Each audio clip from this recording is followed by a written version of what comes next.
खबर वही जो सच को दिखाएं। बोर धरण विकासाच्या नावाखाली लाखो रुपयांचा खर्च झाला, पण प्रश्न असा आहे की हे पैसे नेमके गेले कुठे? बोर धरण येथे पर्यटकांच्या सुरक्षेसाठी उभारण्यात आलेले सोलार स्ट्रीट लाईट्स गेल्या 4 ते 5 महिन्यांपासून बंद अवस्थेत पडून आहेत. लाखो रुपयांचा खर्च करून बसवण्यात आलेले हे दिवे आज फक्त शोपीस बनले आहेत. पर्यटन स्थळाचा विकास करण्याच्या मोठमोठ्या घोषणा करण्यात आल्या, पण प्रत्यक्षात बोर धरण आजही अंधारातच आहे. रात्रीच्या वेळी संपूर्ण परिसर काळोखात बुडत असताना प्रशासन मात्र गाढ झोपेत आहे का, असा संतप्त सवाल नागरिक उपस्थित करत आहेत.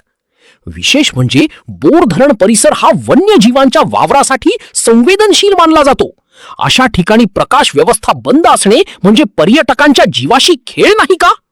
लाखो रुपये खर्च झाले पण दिवे बंद. मग या कामाची जबाबदारी कोण घेणार? या निष्काळजीपणाला जबाबदार कोण?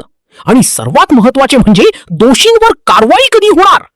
स्थानिक नागरिक आणि सामाजिक कार्यकर्त्यांनी या प्रकरणाची सखोल चौकशी करून जबाबदारांवर तात्काळ कारवाई करण्याची मागणी केली आहे. विकासाच्या नावाखाली फक्त दिखावा आणि प्रत्यक्षात अंधार, हे चित्र बदलणार तरी कधी? गणेश खोडके, जनता न्यूज सेलू. जनता न्यूज सेलू, सत्यासाठी निर्भीडपणे जनतेच्या बाजूने. जनता न्यूज सेलू, तुमचा आवाज, तुमच्या हक्कासाठी.